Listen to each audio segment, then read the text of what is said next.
to what extent do you think that the sort of Thatcher's ghost still haunts, actually not just the Conservative Party, I think you could say the whole of Europe? Yeah, go on. Well, look, last year in April, there was a dreadful train accident in Greece, in Thessaly. 57 young people died on their way to university. Why did that happen? Because of the privatization of our railways. What model did they follow? Thatcher's model. And what was Thatcher's model? The first thing she did was to denounce state corporations as inefficient, as monopolistic, as awful, terrible, British Rail, British Gas, British Electricity. By the way, they worked much better than they do today. Or the Water Board, my goodness, much better. I mean, Britain was a pretty miserable place when I lived here, but it was, all these corporations worked better than they do today. You only need to take the train to go to Brighton or to go to Manchester to realize it. Okay, so she presented them as ancient and archaic and arthritic, in need of modernization. What was the modernization? You break up the network. You create one company that owns the tracks, and then other companies that own the rolling stock, and so on. And remember what happened immediately after that, King's Cross. You had the massive railway accident, because it's, if you have one company owning the tracks and another owning the rolling stock, it's a little bit like you and me driving a car together, you steering and me using, having the throttle controls and the brake controls. We are going to crash. I think we do quite a good job. I understand the analogy you're making. Together, we are not going to do a good job. Do you reckon? The chances of an accident are significantly boosted. They are. Electricity markets. We should never have an electricity market. The notion of an electricity market is a crime against logic, because it can never be competitive. Never. Why? Because in the studio, in your home, there's one electric wire that comes out. Okay, and you take that electricity. If you had the possibility of having 50 electric wires, imagine 50 different networks of wiring through the city of London, right? And you would say, oh, this is cheaper today, I'll take that one. Then maybe you would have a market. But with electricity, you can't. So there's one wire coming out, and the government has to simulate a market, which takes the form of some kind of auction house, when different private companies that produce or carry electricity or sell electricity supposedly compete with. They don't compete. It's a cartel. It's like OPEC. They cooperate fully in order to skin you. So how did we get electricity markets across Europe now? I mean, the reason why we have this massive cost of living crisis, part of it, is because we have electricity markets. If you look at their profit rates in Britain, in Germany, in Greece, in Austria, in Italy, during this crisis, after the war in Ukraine in particular, right, their profits are going up. Why should their profits be going up? The answer cannot be that natural gas has become more expensive. That's a cost. I understand price going up in sync with the cost. But when they tell me, and they celebrate this in the stock exchange, that profit rates are going up, it means that prices are going up faster than the costs, by definition, which means they're a cartel. That's why competition doesn't work. Where does this disaster come from? Margaret Thatcher. But wasn't she brilliant in the way that she managed to wipe the floor clean with the Labour Party, with the Liberal Party, with her own wets, and push all this in? And not only push this in, but cause an infection in the European Union. Because every cynical and oligarchic policies introduced in this country is now in Greece, in Italy, in Portugal. The opportunities our parents had are not available for us. And if we think about what has become so expensive, it's not just house buying, it's also renting.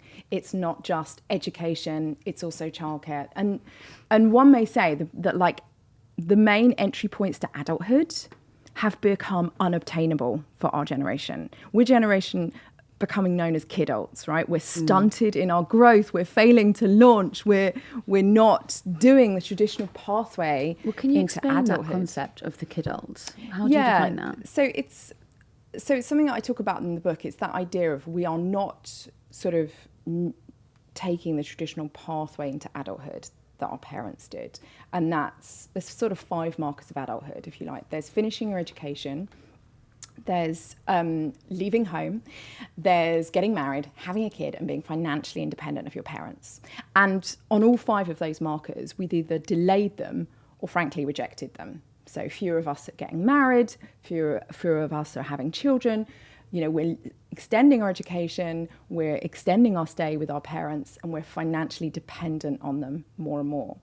And so I sort of talk about this concept of kidulthood because it's that idea of we're not quite adults because economically we're struggling to do those traditional adulting things, but we're not, you know, kids. So it's this point in our lives between, I sort of frame it around 18 to 35, where there is a culture of dependency on our parents if we have it. And if we don't have it, we're also unable to launch into adulthood as well. And that's, you know, I trace the story back to the 80s because that's when our parents' story started. That's when they were able to amass such wealth, particularly in property. They had conditions that we don't have. Good pensions, good wages, access to property. They've built an incredible amount of wealth. 1 in 5 baby boomers is a millionaire in this country. But the point is that the real story of the Inheritocracy starts in 2008 because it's when wages stall, it's when house buying and renting goes up, it's when the kind of chief markers of adulthood become ever more expensive. And the market becomes dysfunctional, as we know, in the aftermath of the 2008 financial crisis, particularly around housing. The state retracts, you know, so the state isn't there to help. So who steps up and who steps in to help those that, you know, their loved ones? It's the parents. And so the bank of mum and dad, even as a phrase, kind of comes into the sort of public domain around 2014. And really it's something that we've used as a sort of shorthand to describe the dependency culture that we now, a lot of us have, on our parents in a way that we don't rely on the state or the market. And that's a dysfunctional economy, right? It's creating a dependency culture that's preventing people from relying on their wages. It's preventing people from getting on the housing ladder. It's in many cases preventing people from having more than one child or any children. And so it's actually a really dangerous economic force. But it's also one built on love rather than cold, hard capitalism. I've got a video on my channel called How the Rich Got Rich from COVID-19. It's the first video on the channel, which explains this massive government deficit will end up with the rich. You know, we can go through that if you want, but it's on that video so people can see. If the US government gave out $10 trillion, that's $80,000 per taxpayer. You need to fucking know who's going to get that. And the most amazing thing is not that it happened, but that nobody asked the question, who is the guy who's going to get massively, massively richer here? And we can only have that situation when economists have been almost brainwashed to never think about distribution. And I think this is, you know, the reason I'm a multimillionaire really comes down to one simple fact. I understand that wealth distribution matters. And that's why I'm fucking right year after fucking year. That's why I was fucking top trader in the world 2011. That's why you can go and read my articles and watch my videos from 2020 saying there's going to be a fucking cost of living crisis and inflation crisis because I understand that distribution fucking matters. And this is, you know, I honestly think, look, I don't think I'm going to fucking change the world one person, but ideas are powerful, right? If enough people in this country understand that the reason that their fucking kids can't get houses, in many cases can't have families, struggle to feed their kids is because of growing inequality, then we will fucking stop having it. You know, but people need to understand, I think not enough people connect.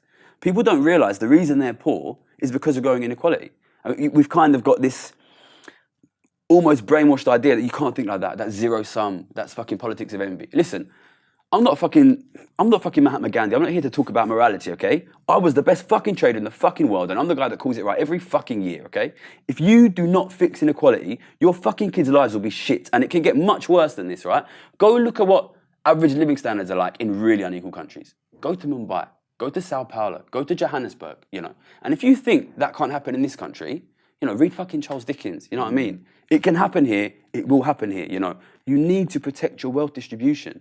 If you move to a super elite country, then life will be shit. Find me one country that's super unequal where life is not shit. for ordinary people. The problem facing Britain is that we are, and have been for 40 years, too unequal. We're the most unequal large economy in Europe.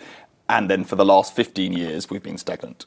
Low growth, no wage growth. And I know it's popular to say I'm a degrowther. We don't want the economy to grow. Who needs that? It doesn't help ordinary people, but that is garbage. We do need the economy to grow. And the fact that we haven't been growing is why, when the energy crisis hits, we end up with food bank queues going through the roof. So the diagnosis is those two things are going on. And if you put those two things together, the high inequality and the low growth, then it is a disaster for lower income households. That's why our poorer households are a quarter poorer than their French and German equivalents. That's £4,000 a year. That's why you can't afford a £1,000 rise in an energy bill. So that's the problem statement, with some extra stuff on how that plays out across generations, where in general, younger generations have borne the brunt. I don't want to say all of that, because older generations, and the book goes into this in quite some detail, like who's living with those 7.5 million people sitting on NHS waiting lists.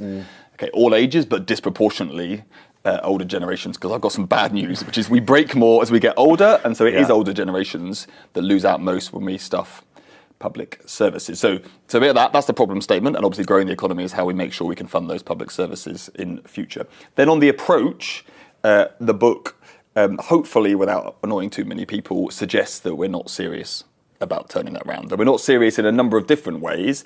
We're not serious partly because lots of the ways that people think about Britain and talk about it and do their politics, I'm not sure they even like Britain very much. So a lot of the culture war, the problem with Britain isn't that our wages aren't growing. It's that apparently half the country's living in kind of, ethnically divided ghettos, which is what Suella Braverman likes to say. It's just not true. So the book goes through the facts and says, look, that isn't true. It also says, if that's your politics, you're going to lose. And the reason you're going to lose is because the country isn't actually divided on those things, except for some minor issues. But on the big stuff, if you look at polls out over the last few weeks on, where's the country got better or worse over time, I've got some bad news. Most of it's worse. And it's definitely worse on all the economic bread and butter stuff, which is what I'm actually about in the end. You want a politics of jobs and houses, that's what matters. But where's the country got better? Gay rights. When I was a kid at school, and I go into this a bit, people weren't walking around holding hands if they were of the same sex. In fact, I don't think anyone was actually out at my school, and that's because there was a lot of prejudice around. And on those things have changed way faster. So there's things to be optimistic about, and if you think your politics is about fighting against those things, you're going to lose, is probably what it says. Then one big answer, there's one thing people take away, hopefully, from the book, and there's quite a lot of pages, so hopefully they can manage more than one, and I've got total faith in the British public to get more than one. But if there's one, then it's that we can't carry on being a country that just lives off our past. We are going to have to invest in our future. So I'll give you one, and you can see that all over the place. I mentioned the potholes as a symbol of our decline, but water, right? So we all, anyone who reads the Guardian, or actually most of the papers these days, will be used to being told, lots of our rivers are polluted. It's hard to swim in them, and I've had personal experience of that, swimming in some unpleasant Kent water, leading to significant bowel problems, which I won't go into any more detail. Thank you. That's fine. So, I want to protect you and your but that's bad. Yeah, but it is bad. But I'll give you another fact that has stood out for me and starts one of the chapters in the book, which is, if you look at British reservoirs, we used to build several reservoirs a year, sometimes running basically from 1850 right the way through to 1990. And that included in the wars. Right? We opened reservoirs, including huge ones like Lady Bower in Derbyshire. We opened it during the Second World War. Right? We could manage that. Since 1990, we have not built one large reservoir in this country. What's happened to the population since 1990? It's gone up by 10 million people. And we have not managed to build one. And that's just one symbol. You see the same thing if we look at the energy system. Why are we struggling so much to make sure we can build out this renewable energy that we need and to connect it to the grid? Because we've not been investing in the grid for decades, because we told ourselves, oh, no, we're really clever. We're just going to live off the past investment. We'll sweat those assets, which made sense if you owned some of those assets, but we don't need to invest. And now we're in a big hole. And the same applies to British firms. If you look at British firms, if they invest, actually they make bigger profits, bigger returns on those investments than you see in France, Germany, and the US, which I don't think people would think. People think, oh, Britain's stuffed. If you invest money, you don't make it back. It's not true. You get higher returns in the last decade if you invested in Britain. What's the problem? No British firms actually do any investing. So that's what we've got to sort out. Public investment, private investment, regulated utilities investment. And if you don't do that, well, then you're kissing your future goodbye. You write in the book, you say that Brexit devalued the economy. Can you explain what you meant by that? Well, I mean, I was really referring to the exchange rate having fallen. But I mean, that's a sort of metaphor, really. I mean, but the fall in the exchange rate made us all poorer. That's without any doubt. But clearly, the impact of Brexit is quite profound. I mean, in a sense, foreign exchange markets were saying you have devalued the economy. I mean, and contributing to poor living standards by making things more expensive, because that's what happens when you have a weak currency. But they were anticipating the effects of Brexit, and they got it right. And I mean, when I wrote that, sort of concluding it early this year, the pound was still below where it had stood on the eve of the referendum vote, against both the euro and the pound and the dollar, and that remains the case. Was that case inevitable?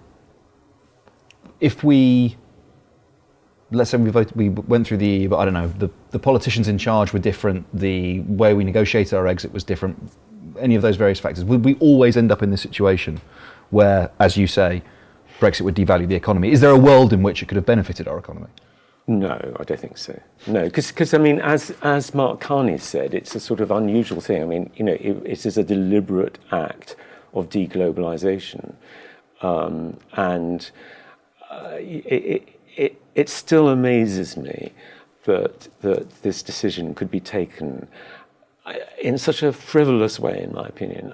I think that it's obvious that there should have been brakes on this process, that we shouldn't put a policy which had been desired since the early 1960s and achieved in the early 1970s to a vote, a referendum that will decide it according to potentially just one vote. I mean, it's completely ludicrous, with no safeguards. I mean, none of the safeguards that, for example, occurred in some previous referendums in this country. So I think it was an act of complete folly, and it's absolutely extraordinary, the lack of understanding of your own economic history. Because if you go back to the 1970s, there was a debate about why didn't we join the whole project in the 1950s, and all the losses that ran on from that, because we weren't able to shape the emerging communities, eventually EU, and all that was neglected. And we learned through bitter experience then that you were much less influential outside than inside the European project. To focus on the City of London and those banks for a moment then, you've previously described the City of London as, a drag on the UK economy. A lot of people, and for the reasons also that you've just outlined, right, it can be a ginormous risk, a millstone around the neck, an albatross, whatever you want to call it. I don't necessarily think this, but I will argue the counter view, right, which is that the City of London essentially drives the exchequer. It's something like 10% of the tax take in Britain. And that, yes, whilst it might be risky, this financialisation can pose risks to our economy and it can jeopardise all sorts of things, potentially even topple government. Nonetheless, all of that money, some of that money that gets made there, taxes are collected on it. And as a result, it might not be a part of the economy we necessarily desire, but it is unfortunately one which we now necessarily need in order to fund the exchequer. Remember Cuba before Castro? I don't, but I'm aware of it. Nor do I, but I remember the theory of it, or the imagery of it. Well, its economy was based on the mafia. You could even say that 50% of the Cuban economy before Castro was the mafia. That's not a good reason for keeping the mafia. This is exactly the same thing with the City of London. Now, why is the City of London such a significant chunk of British GDP? Because Margaret Thatcher destroyed British industry. So if you destroy the factories, if you close them all down, and you leave the City of London, right, and you keep giving the City of London public assets to play with, and though it gets bigger, of course it's going to become a significant percentage of, portion of the British economy. So, it's like a mafia, which is destroying the fiber of Britain's social economy. It is parasitic on it, and it grows more and more. That is an argument for treating it like a cancer that needs chemotherapy to be excised, or radiation or surgery or something, right? It's not an argument for to keep feeding it. And because I cut my teeth as an economist, as a student, just when Thatcher came in this country. I'm old enough to remember how it all worked. Why did the city become so significant? Okay, before Thatcher, it was because the city had created a way of bypassing all the rules and regulations of the Bretton Woods system. Essentially, it was a little mafia in the making that allowed bankers to violate the rules of their own governments, not just in Britain, in the United States, in Germany, in France, through various jurisdictions in the Cayman Islands, and so on and so forth. But then Thatcher comes in and boosts the City of London. That's why they loved her so much. First thing she did was to sell off council houses. Now, why was this significant for the City of London? Well, because to begin with, it essentially told working class people, here's a house, the one you're living in, which you do not own, it belongs to the local council. In the market, if this were to be sold off as a private home, it would fetch 30,000 quid, right? We'll sell it to you for 10. Essentially, we are gifting you 20,000. Now, of course, you don't have 10. So go to the bankers to get it, right? That's first number one. That's financialization's commencement in this country. You appropriate the working class because suddenly they love you because you give them 20,000. They don't understand that your kids will not have anywhere to live, because once that house gets sold and all house prices go up, the next generation of working class Britons will have nowhere to live, as is the case today. And the next thing she did was to say, okay, I'll give you something more to the British working class, to the blue-red wall and so on. What I'm going to give you is an opportunity to make some money from privatization of British Gas, of British Airways, and so on and so forth. I remember the amazing campaign by Saatchi and Saatchi to sell off British gas. Tell Sid was the big advertisement. Sid, of course, was a working class person. And what the message to Sid is this. Look, we are going to take British gas, we're going to chop up its value in little bits called shares. And we will, because we are Democrats and we want to push for a share owners democracy, we're going to limit the amount of shares that anyone can buy. So we're not going to give British gas to some conglomerate. We're going to give it to you, Sid. So can you raise £2,000? Because if you do, then we will give you a share of a portion of British gas. They made sure that the shares were undervalued, just like the council houses were undervalued. So it was Standard & Poor's and Ernst & Young and Price Waterhouse, and they told them that, look, the real value of this bunch of shares is probably around 4,000. We'll sell them for 2. So what Sid does is goes to Lloyds Bank, to Barclays Bank, and what they do is they take a loan, 2,000, because they know that the next morning they can sell it for 4,000. So the banker gives the money to them, essentially without asking for any collateral, for anything. They know that they will be able to take it. And they did take their money back. But suddenly, you had a massive boost of share sales and the co-opting of a large chunk of British society into the stock exchange. Of course, after that, they were jettisoned because then the sharks come along and buy all the shares, and suddenly British Gas belongs to a conglomerate within a week. This is financialization. So it takes politics, and it takes cynicism on behalf of parliaments that allow this to happen and legislate so that while industry is being depleted and shut down, the wealth of the nation is bestowed upon the City of London. And then the City of London says, you can't touch me. I am the center of this nation's wealth. Kind of like a mafia. It is a mafia. It's exactly like the mafia in Cuba before Castro. First of all, it's really important to classify that it's not a 1% issue. It's not just the 1% that have the bank of mum and dad. It's not just the 10% that have the bank of mum and dad. The bank of mum and dad doesn't just come in the form of a house deposit. It can come in form of childcare support, for example, in terms of time. It can come in terms of staying with your mum and dad while you save for a deposit.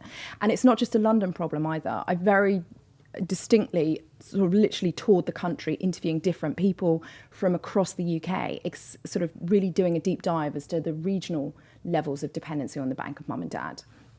And it's very clear that over 80% of millennials expect to get some kind of inheritance. 80%.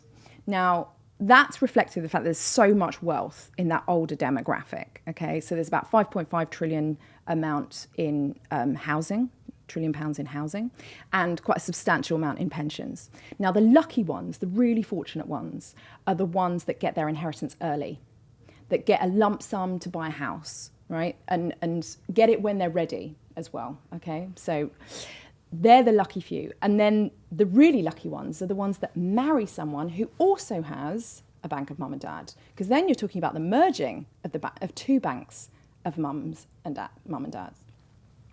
The really unfortunate are the ones that have no parental support, obviously, whatsoever, who have no access to that safety net, let alone an early inheritance. But there's also those that the really unfortunate as well, who don't get their inheritance early and will have to wait for it until their parents pass away. And that comes with great uncertainty, of course, because the conversation we don't have as a country is around social care.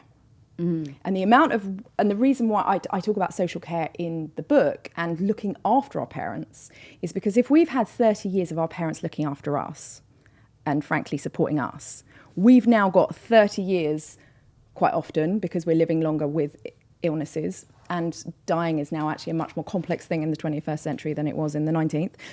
We've now got to look after them. And that puts our inheritance, crudely speaking, at risk. And we have this funding gap in the social care system, as we know, but we also have a lot of money in property. And so I would say there is an unspoken sort of assumption that the baby boomers will have to pay for their own social care, mostly through their property wealth. Okay, the support system from the state funding for social care isn't there. Families won't be able to pay for it themselves. It's going to come from the release of property. So the really unfortunate, the ones that are waiting for an inheritance, expecting an inheritance, but it will be gobbled up by the social care bill of their parents. So I wanted to sort of map out this inheritocracy, because although it's often in reference to housing and perhaps education, because education has become more and more expensive, actually also kind of fits in with social care as well.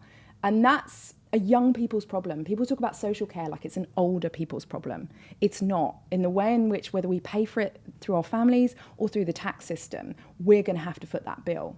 And so I wanted to kind of tease out this sort of economics of that and talk to people who have lost the family home, or who have sacrificed their inheritance, or who have even sacrificed their own wealth to pay for social care, to pay for nursing home or home care for their elderly parents with long-term illnesses. Tell me more about this idea of the rich sort of sucking the life out of the middle class, this sort of redistribution of, well, assets, I guess, from the shrinking middle upwards.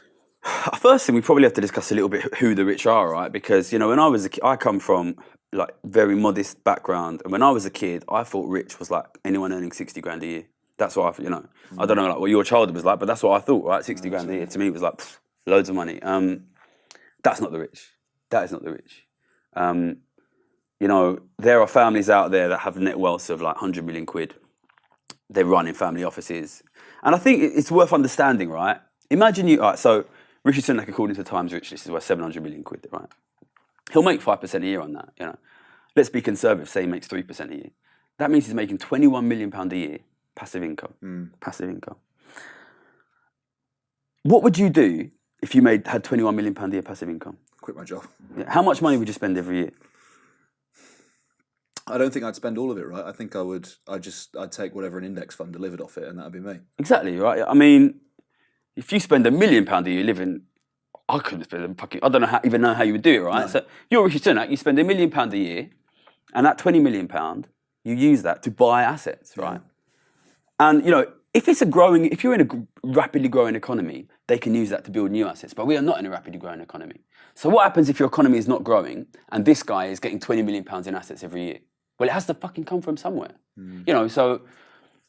If, you know, I always think people need to look at their family, you know, and what percentage of your home did your dad own when he was your age? It's going down, right? It's going down. If you look at like the youth home ownership is collapsing, right? Those houses are not fucking disappearing. Look at government debt, it's going through the roof. Look at mortgage debt, it's going through the roof. Someone is on the other side of that debt. You know, I think Tony Blair famously said, you know, I don't mind if the rich get rich, right? If the wealth of the rich is exploding, at the same time that wealth of the middle class is collapsing, and wealth of governments is collapsing. Do you not think these two things are fucking connected?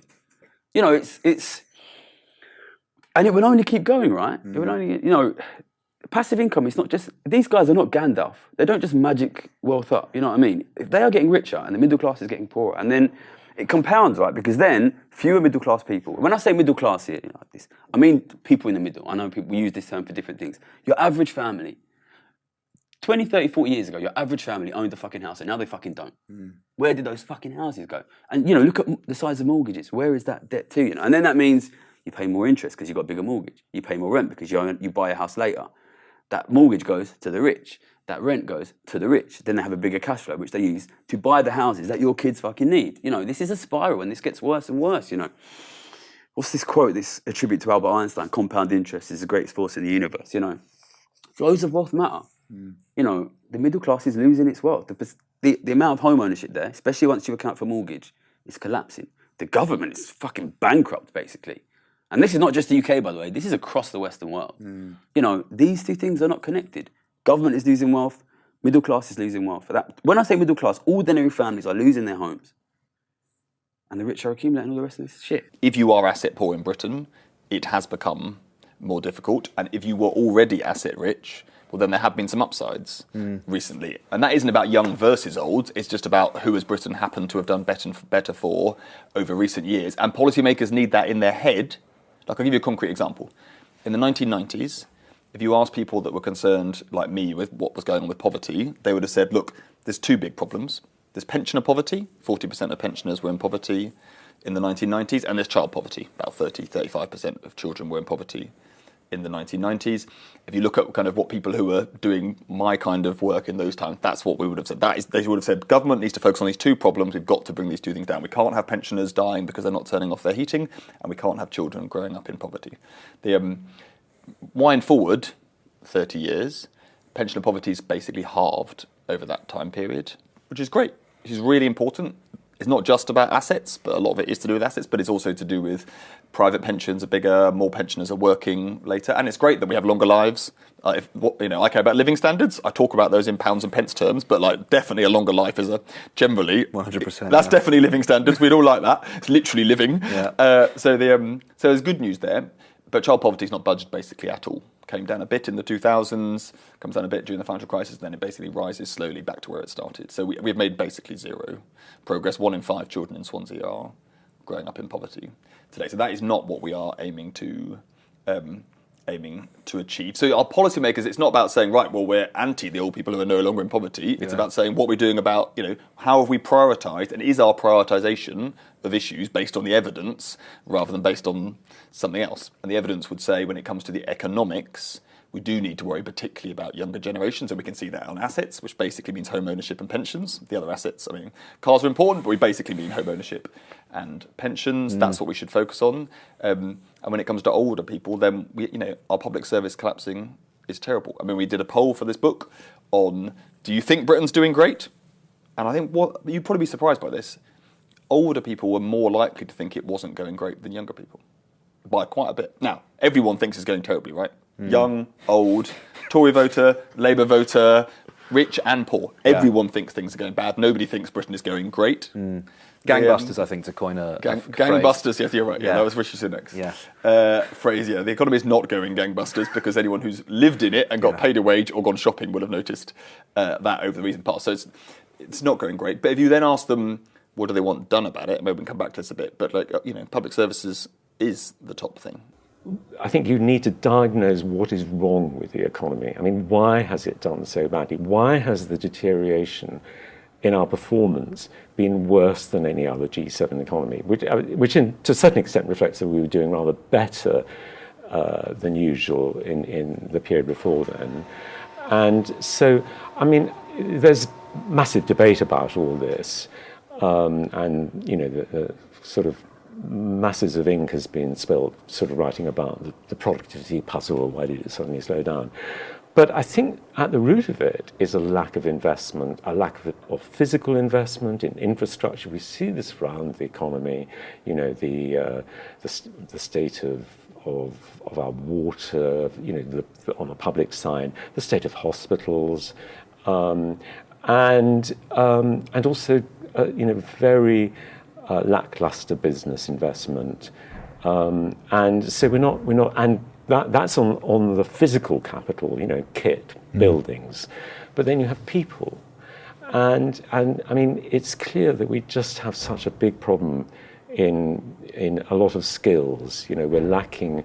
We let down people who aren't necessarily going to go to university, or are going to want to do more vocationally oriented courses, and we have a real skills shortage, and a lot of these things have been diagnosed for ages, but we don't get around to fixing them. So in fact, Starmer talks about fixing the foundations, but I don't think that's fixing the foundations in the first year and then everything. I mean, I think fixing the foundations could be the work of a whole term, really. If not longer. Yeah, well, hopefully, you gradually, turn things around. I mean, the thing with infrastructure spending is that what you want to do is not to sort of aim for some,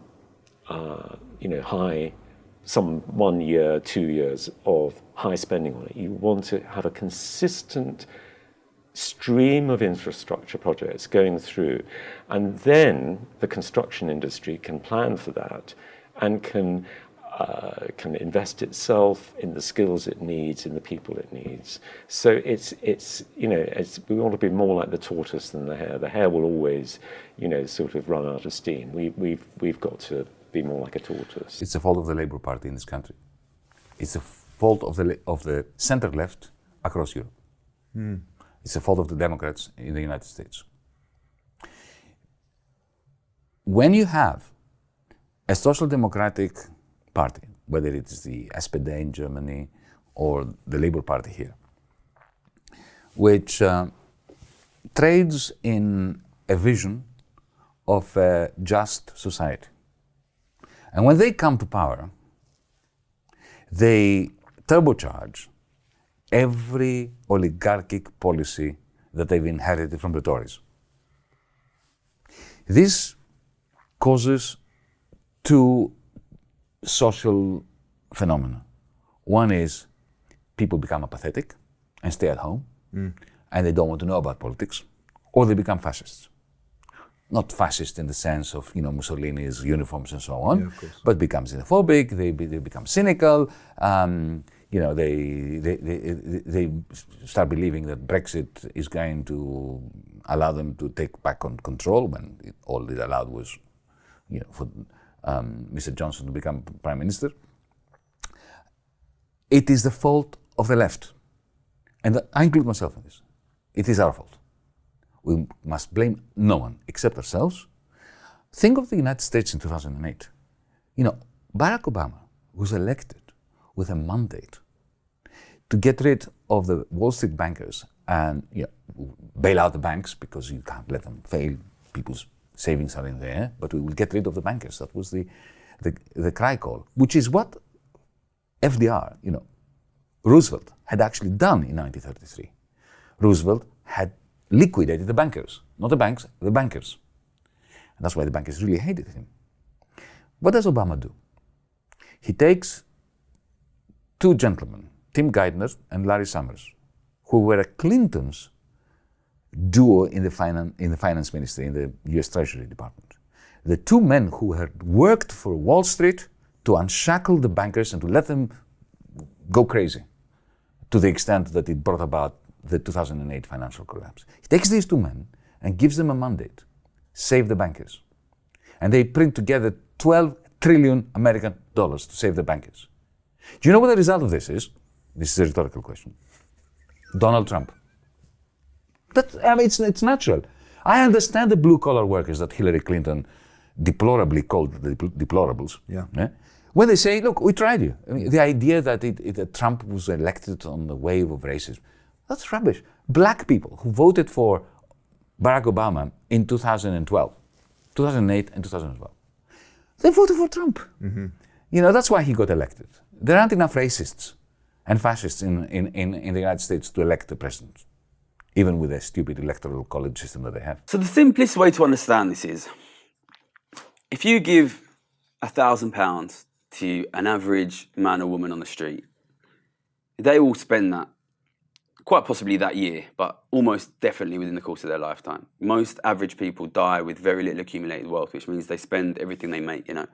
My grandparents all owned their property and they died with basically nothing, you know.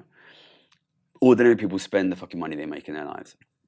If you give £1,000 to, you know, somebody worth 700 million quid, they won't even fucking notice. It goes into the investment account and it accumulates, which means it's buying assets. So what that means is poor people buy goods and services, ordinary people buy goods and services, rich people buy assets.